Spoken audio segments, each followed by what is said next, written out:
Vamos lá, então, o segundo palestrante, nosso professor, especialista em Direito Penal, Criminologia e Política Criminal pela Universidade Federal do Paraná, mestre em Direitos Fundamentais e Democracia pela Unibrasil, em parceria com a Universidade Pablo de Olavide, em Sevilha, na Espanha.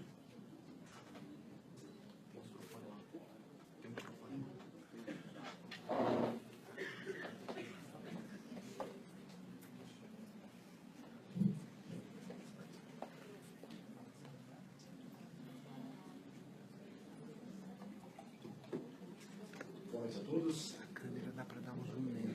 Eu prefiro falar daqui porque eu não consigo falar sentado. Ali em cima. Quem me conhece sabe que é difícil eu ficar muito tempo melhor. sentado, eu estava nervoso. Então eu prefiro falar daqui porque eu me sinto mais à vontade falando daqui.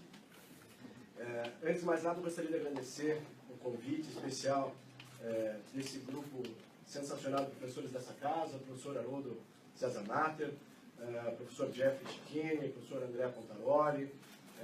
É uma honra estar na presença de vocês, assim como é uma honra estar na presença de um dos meus professores de processo penal, o professor Rodrigo Chimin, também na presença do ilustre defensor público, o Dr. Fernando Riderde, das alunas que compõem aqui a nossa mesa, Giovana, os demais alunos que contribuíram para que esse simpósio fosse, pelo segundo ano seguido, uma referência, e nós estamos nos tornando cada vez mais uma referência no que se refere à temática aqui apresentada. Gostaria de agradecer também a todos vocês que dedicaram um pouquinho do tempo de vocês hoje à noite, que estão perdendo aula muitas vezes, para assistir esse ciclo de palestras. Eu agradeço a presença de cada um de vocês. O tema que me cabe hoje falar dessa tribuna é prisão preventiva. E, logicamente, eu não vou me ater somente à prisão preventiva, eu vou falar de prisão no sentido lato e depois vou tentar trazer algumas questões pontuais acerca da prisão preventiva. Mas o que é estranho para mim é porque eu sempre me sinto desconfortável em falar de prisão. Eu me sinto mal em falar de prisão, é desconfortável falar disso. E acho que esse desconforto cabe basicamente aos professores também aqui dessa mesa, aqueles que lidam na área penal e aqueles que, ainda que não militem na área, começaram a dar os primeiros passos na seara penal. E sabe por que isso me incomoda? Não é pela prisão em si, não é pela situação prisional do país. É porque nós estamos diante de um problema antigo, com uma solução antiga. Nós estamos transmitindo ao vivo agora, via Facebook, esse simpósio. Nós já mandamos o homem para a Lua, a gente tem sonda em Marte, e a gente continua apresentando a mesma solução para o direito penal que era apresentada na época medieval. Ou seja, tudo evoluiu em sociedade, tudo evoluiu. Os meios de comunicação, os meios de transporte, muitos vieram de Uber. Nós temos tudo isso hoje. E nós temos uma solução igual à época das prisões medievais. É isso que me causa desconforto. O que me causa desconforto é você olhar para um problema antigo e verificar que nada evoluiu de lá para cá e que nós continuamos com uma solução antiga. Tudo evoluiu, exceto a pena de prisão. A pena de prisão, que é o tema que me cabe, é igual, ela foi aplicada na época das masmorras medievais. Em alguns casos, acreditem os senhores ou não sei se já tiveram aí a experiência de adentrar um presídio ou uma unidade prisional, era melhor estar na masmorra do que estar numa das celas hoje que compõem o nosso sistema penitenciário. E o pior de tudo isso é que nós temos um problema antigo, uma solução antiga, e nós temos um senso comum também antigo. Vocês, em sua grande maioria, devem ter um pensamento que reflete aquilo que grande parte da sociedade acredita ser a solução para o problema. Nós temos uma ideia de que existe uma impunidade difundida em nosso país. Esse que é o problema parte daí, dessa premissa equivocada. Se parte da premissa de que o Brasil é um país onde nada acontece, onde ninguém é preso, onde a impunidade impera. E essa premissa é equivocada. Esse é o senso comum do Datena, é o senso comum do Alborguete, falecido, é o senso comum dos meios de comunicação em geral. Mas os dados estatísticos, eu trago aqui para os senhores aqui no quadro, comprovam que se existe um país que pune, o Brasil é um deles. Esses dados estão atualizados de acordo com o Infopen de 2014. Mas se tiverem cuidado de olhar, aqui já nós temos a indicação da população prisional do Brasil. 607.731. Dessas pessoas, elas estão divididas da forma como está ali, sistema penitenciário 579.000, Secretaria de Segurança 27.950, e no sistema penitenciário federal, que é o paraíso dos presídios, tem até nutricionista lá para os nossos detentos, quer dizer, na verdade é como deveria ser, nós temos apenas 358. Nós temos um déficit de vagas de 231.062. Nós temos uma taxa de ocupação de 161%. Ou seja, nós temos 600 mil pessoas presas para 376 mil vagas. Não à toa nós nos deparamos com o senso comum sempre colocando, mas no Brasil tudo acaba em pizza, ninguém é preso, não acontece nada. Se esses números não mostram isso para vocês, eu espero que o Datena tenha um argumento melhor do que esse. Eu espero que aqueles que tentam falar sobre direito penal sem entender absolutamente nada sobre direito penal tenham um argumento mais sólido que um dado estatístico. Eu vou pedir aqui que o nosso colega passe para baixo, eu vou trazer um gráfico dos países e da população prisional. Isso aqui, lógico, aqui estamos com poucos, não tem todos os países, obviamente, mas olha lá, Estados Unidos, a maior população prisional do mundo, China em segundo, Rússia em terceiro, Brasil é o quarto país que mais pune. Na frente da Índia. Eu não preciso dizer para os senhores que a população da Índia é infinitamente superior à população brasileira. Depois vem Tailândia, México, Irã, Indonésia, enfim. Mas nós somos o quarto país que mais pune no mundo. E isso ninguém fala na mídia. Próximo item, outra tabela interessante. Não é essa, é a próxima. Aí. Essa é a evolução das pessoas privadas de liberdade a cada 1.000 pessoas no Brasil. Em 1990, nós tínhamos essa taxa. Você não precisa ser muito esperto para ver que o gráfico só decolou daí para cima. A taxa de 2014, que era em 90, passou a 607,3. Ou seja, você acha que nós estamos aumentando o punitivismo no Brasil ou nós estamos diminuindo?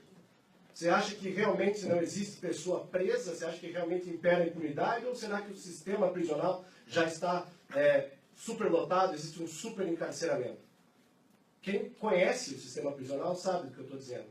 Muitos aqui nunca pisaram, nem passaram perto de uma cadeia, mas vão se julgar no direito de, eventualmente, dar um parecer sobre o sistema prisional. Com aqueles chavões, né, aqueles bordões datanescos, no sentido de que bandido bom é bandido morto, que o lugar de bandido é na cadeia, se ele está lá porque ele fez alguma coisa, o senhor está com pena, leva para sua casa, bota para dormir na sua cama, eu ouço isso todo dia, pois integro e tenho a honra de integrar a Comissão de Direitos Humanos. Quando eu entro numa delegacia, eu ouço isso todo dia. Lá vem o pessoal dos direitos humanos encher aqui o saco, como se garantir direitos fosse encher o saco de alguém. Esquecendo também que os direitos humanos passam não só pelo sistema prisional, mas pelo direito das mulheres, pelo direito das crianças, pelo direito do idoso, pelo direito da acessibilidade, mas tem-se a falsa sensação de que direitos humanos são somente direitos de bandido. E aí a gente já é taxado imediatamente, a gente acostuma até a lidar com isso, né? Lá vem os caras que defendem bandido, que defendem marginal. Dá até preguiça, porque é sempre o mesmo argumento. E logo depois vem aquele, se não gostou, leva para casa. É mais fácil você cuidar dele do que o Estado. Só que o Estado falhou. O Estado falhou e falhou muito, ele vem falhando. Só que nada é feito nesse sentido. O que se reproduz é uma ideologia, no sentido de que o direito penal deve ser sempre discutido dessa forma, aumentar o número de encarcerados. 44%, esse dado está no outro gráfico, que infelizmente eu não trouxe aqui, mas 44% dos presos estão presos hoje no Brasil sem uma sentença penal condenatória. E aí você pensa, pô, mas 44 é quase metade da população prisional estão presos sem uma sentença? Sim, sem uma sentença. Professor, eu aprendi na Constituição que o princípio no Brasil é da presunção de inocência. Sinto informar, amigo, isso faz tempo já que não é mais assim. Até porque o Supremo Tribunal Federal, agora em 2016, por 2 vezes esse ano julgou que basta a condenação confirmada em 2º grau para que você comece a cumprir a sua pena. Ou seja, o próprio Supremo Tribunal Federal faz uma leitura da Constituição que permite o encarceramento precoce e, inclusive, estimula isso nesse sentido. Na semana seguinte, o julgamento do Supremo Tribunal Federal, o Tribunal de Justiça do Estado do Paraná, onde tem a ordem militar, começou a imediatamente expedir mandados de prisão para aquelas condenações que eram confirmadas em 2ª instância. Ou seja, nós temos uma situação absurda no país e nada muda. E nada muda porque a gente continua com a mesma solução medieval para o problema medieval, com o mesmo paradigma de impunidade que é transmitido, infelizmente, em lugares como esse aqui. Não sei se vocês atentaram para o seguinte fato, nós temos aqui sempre o grupo de debatedores de direito penal. Aqui, em qualquer outro congresso, é a mesma coisa. Vocês já pararam para pensar que essa plateia inteira está muito branca? E 66% da população encarcerada é negra? Vocês já pararam para pensar que na mesa, exceto a Giovana, que ainda não é palestrante, tenho certeza que um dia será, é a única mulher da mesa? Essa plateia está muito branca, essa mesa está muito masculina, o nosso nível social é muito próximo, nós vamos discutir prisão com quem nunca passou perto da prisão. Quem nunca sentiu o que é estar dentro de uma prisão. É difícil, né? É que nem eu tentar falar de moda aqui. Eu não entendo absolutamente nada. Mas eu poderia me julgar o direito de falar sobre moda. Ou falar sobre culinária. Não sei fazer um ovo. Mas aqui isso acontece diuturnamente na nossa área. O cidadão não estudou absolutamente nada. Eu estudei uma vida, só estudo isso. O professor Chimin só estuda isso. O professor Haroldo só estuda isso. Todos que acompanham a mesa só estudam isso. E eu tenho certeza que eles têm essa mesma raiva que lhe dá quando o cidadão posta algo ou, infelizmente, resolve falar sobre aquilo que não sabe. Há anos eu procuro uma resposta para o problema da violência. E há anos eu não tenho essa resposta, porque senão não se trata de um problema simplificado. Eu não posso usar aqui qualquer solução, porque esse sim, o ingênuo, o idiota tem solução para tudo, já percebeu? O idiota sempre tem resposta pronta. E a resposta é sempre simples, o problema é super complexo. Os dados demonstram isso. Mas o idiota chega e fala, não, bandido bom é bandido morto, bandido na cadeia. Pô, resolveu, então eu estou estudando isso aqui há anos para quê? Eu não sei, estou perdendo meu tempo, então será só mandar matar todo mundo. E infelizmente, esse ano, nesses últimos 2 anos, na verdade, a Lava Jato já completa 2 anos, nós temos uma tentativa de introduzir o tema da prisão preventiva como algo ainda mais positivo, porque o que acontece? A gente tinha uma parcela da população que não era atingida pela prisão preventiva, que estava praticamente imune a isso. Dificilmente você ia ver deputado, dono de empreiteira, preso. E nesses últimos 2 anos a gente se deparou com esse fenômeno. E você pensa, opa, agora ficou legal. Porque tirou de uma camada da população e pôs no outro. Mas eu pergunto, qual o sentido de relativizar garantias por conta de uma operação? O tempo vai dizer se a operação Lava Jato é uma operação que vai dar certo, ou deu certo, ou se lá tinha seu mérito ou não tinha. Me parece que existiram abusos, e o meu tema é justamente esse, a prisão preventiva como forma de coação estatal. E me parece que toda a operação Lava Jato está lastreada com base em 2 institutos clássicos do direito penal. O primeiro, prisão preventiva, o segundo, a delação premiada. É um nome bonito para dedo do livro, né? Carpetagem, né? Porque é isso que acontece. Na verdade, o que o Estado fez na Lava Jato? Ah, professor, mas resolveu o problema da corrupção. Ah, espere mais 1 ano ou 2 para ver quem vai assumir e quebrar a próxima empresa pública. Os caras quebraram a Petrobras, professor. Eu sei que eles quebraram a Petrobras. Assaltaram a Petrobras, né? Uma empresa símbolo do país. Mas será que é correto, do ponto de vista jurídico, eu determinar a prisão, muitas vezes de ofício, sendo que o professor Chimin vai falar sobre o sistema acusatório aqui? Parece uma piada, existe um abismo entre o que a gente estuda e o que existe na prática. A presunção de inocência é um exemplo, o sistema acusatório é outro. E nós temos aqui a maior operação, talvez, do país, deflagrada com base em prisão preventiva e delação premiada. Eu prendo o cidadão de ofício, espremo ele agora, do jeito que a gente espreme a testemunha, e vamos ver o que ele vai contar. Vamos ver quanto tempo ele vai aguentar. E na grande maioria das vezes, esse cidadão está preso na Polícia Federal, o que é uma delícia. Quem já teve a oportunidade de conhecer a Polícia Federal, foi para ficar preso, preferiu ficar lá. Eles instalaram chuveiro quente, lógico. Né? Curitiba é meio frio. É importante que as coisas aqui, pelo menos, funcionem nesse sentido. Mas veja que estranho isso, né? Toda uma operação com apoio popular. Veja, se o Sérgio Moro se candidatasse a presidente hoje, ganhava. Se sustentasse ainda que no Brasil falta a pena de morte, aprovava. Mais da metade dessa plateia aprova a pena de morte. Já pararam para pensar, talvez, na loucura que é isso? E eu sou professor de Direito Penal e Direitos Humanos. Dá um desgosto pensar nisso, porque esse é o discurso reproduzido agora pelas instâncias de poder. O Estado está dizendo, olha aqui, ó, viu como a gente pode usar a mão forte do Estado para resolver o problema da corrupção no Brasil? Como se o problema da prisão, como se o problema do direito penal fosse uma questão prisional e simplesmente delação premiada. O tempo vai dizer se essa operação foi bem sucedida ou não. De qualquer forma, independentemente da sua posição, e a minha posição é apartidária, embora não pareça, ela é apartidária, todo mundo sabe que não tem engajamento político com grupo nenhum, mas o tempo vai dizer se isso foi o certo ou não. Não me parece correto, do ponto de vista jurídico, sustentar que prisão preventiva e delação premiada é o melhor mecanismo de combate à corrupção. Não me parece que esse é o melhor caminho. E aqui rendo minhas homenagens ao juiz Sérgio Moro, que topou essa operação, que praticamente levou aí os louros da vitória pelo sucesso ou não dessa operação. Mas o fato é que, do ponto de vista jurídico e sociológico, não me parece razoável prisão e delação como mecanismo de solução e combate à corrupção. Me parece que isso é básico de se visualizar que o problema do direito penal não é direito penal. Embora todo mundo ache que é direito penal. Todo mundo acha que o problema do direito penal se soluciona com penas mais fortes, com penas mais duras. Não tem nada a ver com isso. O problema do direito penal, e porque essa população só cresce, é um problema de desigualdade social.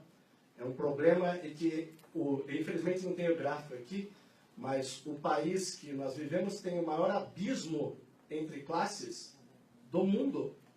Ou seja, nós temos aqui camaradas como Eduardo Cunha, preso agora aqui na nossa república, né, e esperando a esposa chegar.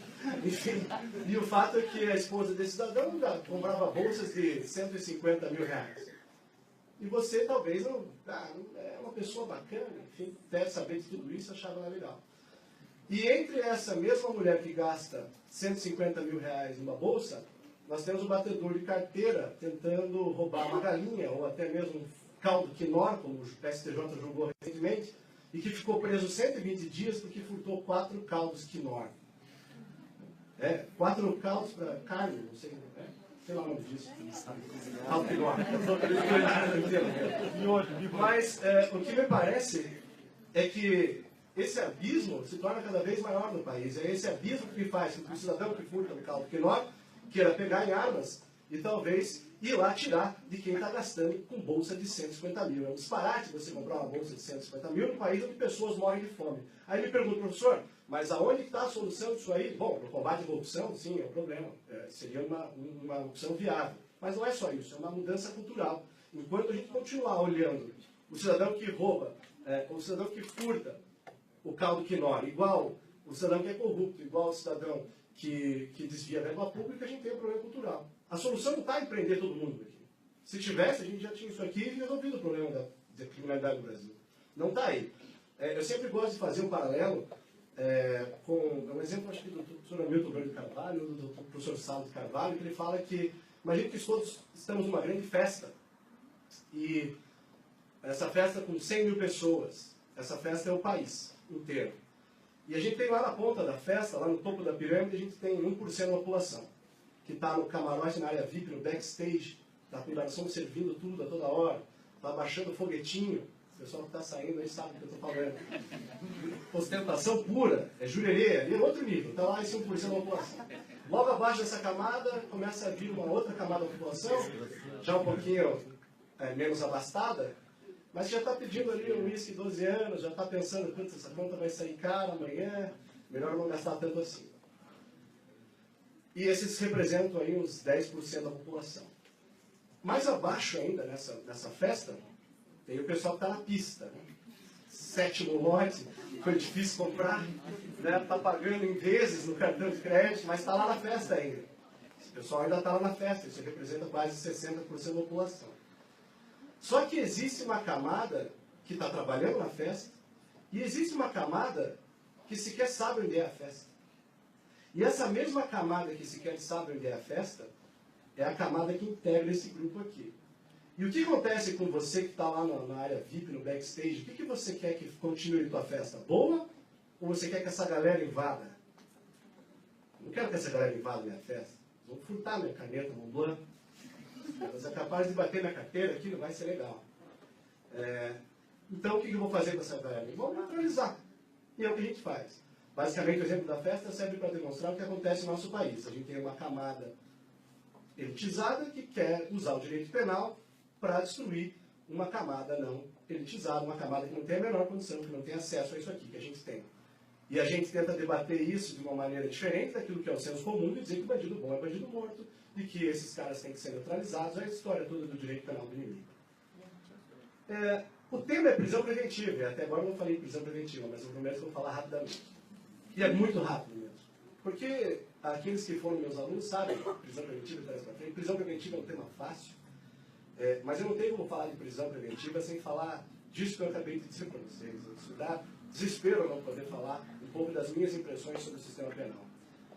E eu vou falar especificamente de um ponto da prisão preventiva que vem dando cada vez mais problema no nosso dia a dia forense e também é aquele que cada vez mais vem sendo explorado pela mídia. Nós sabemos aqui, vocês devem saber, que a prisão preventiva ela encontra 4 requisitos: a garantia da ordem pública, a conveniência da instrução criminal, a necessidade de assegurar a aplicação penal e a garantia da ordem econômica.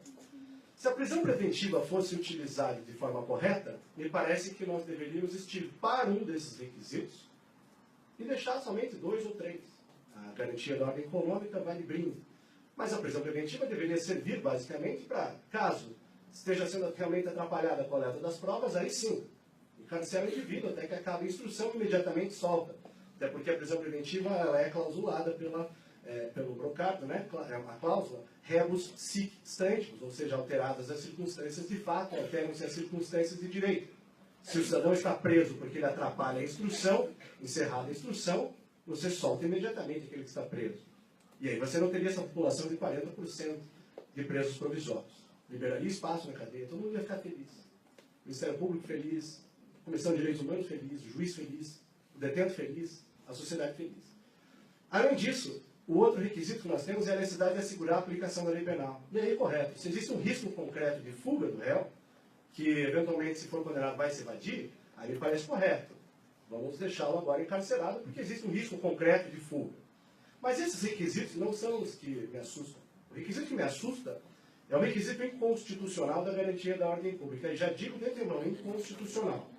Porque no direito penal, o cidadão que acabou de entrar na faculdade aprende que tudo que se refere a direitos fundamentais, à liberdade, ao direito penal como um todo, o primeiro princípio que vocês aprenderam é da legalidade. E de que a legalidade deve ser vista de forma estrita legalidade. Eu tenho que saber, o tipo penal tem que ser claro, matar alguém, eu tenho que entender, a pena, 12 a 30, 6 a 20, eu tenho que saber de antemão, e eu tenho que saber o que é a conduta que vai ser considerada criminosa. A mesma coisa, a mesma lógica funciona aqui também para a prisão do indivíduo. Se eu prendo alguém para a garantia da ordem pública, eu teria que, pelo menos, definir o que é garantia da ordem pública. E o que é garantia da ordem pública? O que é ordem pública, meu amigo? Ninguém sabe essa resposta. A gente vai tentar achar respostas prontas. Mas prisão para garantir a ordem pública é difícil de você tentar conceituar no caso concreto. Né? A gente vê ali sempre elementos como gravidade do delito, repercussão social do fato, risco para o réu. Mas veja, o STF já disse inúmeras vezes que isso não pode ser fundamento para prender para a ordem pública. O fato é que, além de professor dessa instituição e de outras, eu também ministrei um curso para os juízes na Escola da Magistratura do Estado do Paraná, e lá se vão 5 anos dessa palestra, mas houve um incidente que me marcou muito. Era sobre prisão preventiva, também prisões cautelares. Eu tendo que falar para os juízes sobre isso, que, enfim, eu entendo que para eles é rotineiro, e uma das juízas que sentava bem na minha frente disse assim, esse ano era ano de eleição, ou ia ser ano eleitoral, ou no próximo, e ela disse assim, e eu falava sobre a impossibilidade de decretação de prisão preventiva durante a época eleitoral, que é básico. A juíza levanta e diz assim, eu gostaria de fazer um adendo aqui, na minha comarca, ou seja, ela é dona da comarca. É assim que aquela juíza se diz. Na minha comarca, se estiver me atrapalhando na eleição, eu vou descer a caneta mesmo e vou prender preventivamente. Então, não adianta o senhor vir me falar aqui da nova lei, dos requisitos e tudo mais, porque se estiver atrapalhando a minha eleição, na minha comarca, eu vou realmente decretar a prisão preventiva. Ela falou isso na frente do corregedor do TJ aqui do Paraná, que na hora olhou para mim e fez assim, meio chateado com a postura da juíza. Né? Todos os colegas eram assim.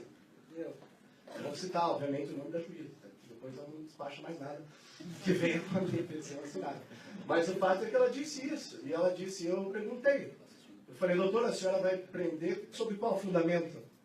Ah, doutora, aí garantia da ordem pública, né? Eu falei, mas como assim garantia da ordem pública? Ah, está atrapalhando o bom andamento do processo eleitoral. Eu falei, doutora, tem uma vedação a essa possibilidade de prisão. Não estou nem aí, na minha comarca ninguém vai me atrapalhar. Depois, passada a eleição, a gente solta o caboclo desses termos. Você veja o risco dessa mulher continuar com a... Ela continua sendo juíza. Daqui a pouco ela vira juíza convocada, desembargadora. Se tudo der certo, ela vira ministra do Supremo Tribunal Federal. E o caminho está aí. Veja que muita gente fala, bom, realmente, se estiver atrapalhando a eleição, desce a caneta, depois solta. Azar do cara que está preso. Mas vocês conseguiram entender a envergadura e a magnitude de você tomar uma postura como essa? É muito poder para uma pessoa só, sem fundamento nenhum, né? Porque com base na ordem pública eu faço o que eu quero, o papel aceita tudo, eu coloco a ordem pública e pronto. E aí está todo mundo preso para garantir a ordem pública, que eu nem sei o que é, mas está sempre preso para garantir a ordem pública. E olha que é mais bonito isso, quando vem na decisão, vem sempre aquela fórmula genérica, né? Diante do clamor social e havendo a necessidade de garantir a credibilidade do Poder Judiciário, decreta a prisão preventiva para garantir a ordem pública. Sendo que existiam outras medidas cautelares alternativas diversas da prisão que muitas vezes solucionariam o caso. Por exemplo, afastar esse cidadão da comarca durante o processo eleitoral, colocar nele uma prisão domiciliar, qualquer coisa. Embora não pudesse nem nessas hipóteses sustentar algo do gênero, mas existiam medidas cautelares alternativas que poderiam ser utilizadas. Mas o juiz prefere usar como primeira opção o encarceramento.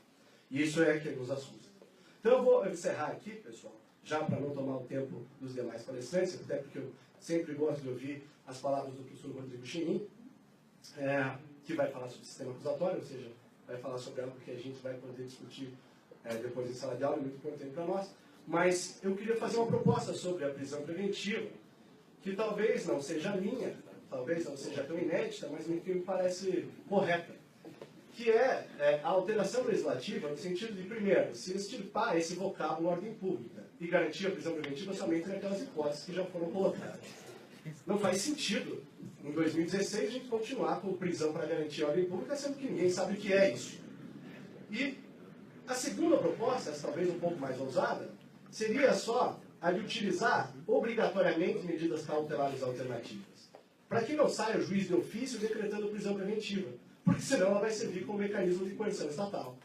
Se nós temos uma lei, que é a nova lei de prisão preventiva, 12.403 de 2011, não é tão nova assim, já se vão 5 anos, que traz, que alterou o CPP, para colocar no artigo 319 medidas cautelares diversas da prisão, por que o juiz não se vale primeiro dessas cautelares alternativas para só depois se valer da prisão preventiva? E o que eu estou falando não é nenhuma novidade, porque isso já acontecia com uma outra lei, que é muito conhecida de vocês, que é a Lei de Maria da Penha, a Lei de Violência Doméstica e Familiar contra a Mulher. O juiz pode decretar a prisão preventiva direta do agressor da mulher? Pode. Mas é recomendável que ele assim não o faça, que ele fixe primeiro uma medida cautelar alternativa, para que só depois, descumprida essa cautelar alternativa, o que indica realmente uma possibilidade real e concreta de que esse cidadão realmente vai oferecer algum risco, seja a ordem pública, ou seja a vítima, ou seja, sei lá quem for, mas que você tem pelo menos um indicativo muito razoável de que aquilo vai ocorrer. Agora, se o juiz decreta prisão preventiva, simplesmente para obter uma confissão, e com base nisso, desfazer, enfim, toda uma rede de corrupção, ou enfim, toda uma rede criminosa, seja de qual a natureza do crime, não me parece que esse é o objetivo da prisão preventiva. E aí o que acontece? 44% da população presa preventivamente é 44% de violação à Constituição Federal. E o problema é que muita gente nem percebe é que o Supremo vem carimbando essa violação. Quando o Supremo passa por cima da presunção de inocência, pode não parecer que isso lhe afeta. Agora, eu todo dia, na minha luta, na minha batalha diária na advocacia, sei o que acontece quando o cidadão agora vai ter o seu recurso julgado. Ele pergunta, doutor, se o senhor perder, eu vou ser preso. E vai ser preso. Mas e a presunção de inocência? O que eu vou responder para esse cidadão? Olha, a presunção de inocência é lenda. Isso já existiu há muito tempo atrás, mas o Supremo Tribunal Federal acabou por destruir esse direito fundamental, que foram anos de conquista, anos de desenvolvimento de uma doutrina, de toda uma teoria em torno do tema. O que o Supremo está tentando nos mostrar é que nós estamos muito próximos daquilo que o professor Rodrigo Chenin me apresentou em sala de aula. Eu tive a honra de assistir uma das aulas de processo penal do professor Rodrigo Chenin e ele trouxe o Maleus Maleficarum. Vocês que não conhecem, o nome até dá medo, né? Maleus Maleficarum. Em português, o martelo das bruxas. Ele é o código de processo penal usado pelos inquisidores da época da Inquisição. E quem nos trouxe pela primeira vez foi o professor Rodrigo Chenin, que está aqui, que fala, inclusive, sobre o sistema acusatório. E esse Código de Processo Penal deveria ser um exemplo daquilo que não deve ser feito. E em 2016, o Supremo Tribunal Federal dá um exemplo de que talvez o Maleus esteja renascendo. Talvez seja o caso de obter confissão sob tortura, talvez seja o caso de aplicar penas capitais, e talvez você até concorde um pouco com isso, é isso que mais me assusta. Eu gostaria de fazer esse registro só, e deixar claro aqui que eu não vou mais tomar o tempo dos nossos palestrantes, mas que a gente não fique pensando com o senso comum, porque é fácil pensar com o senso comum. Professor, qual a solução? Eu não tenho essa solução, ninguém aqui tem. E o dia que a gente vai ganhar o prêmio Nobel. Muito provavelmente, essa vai ser uma resolução de um problema milenar, a violência e do homem violento. Mas o que eu não posso aceitar é uma solução que acabe com direitos e garantias fundamentais e que destrua a nossa Constituição, chamada Constituição Cidadã, apenas no papel, pelo Supremo Tribunal Federal. Muito obrigado.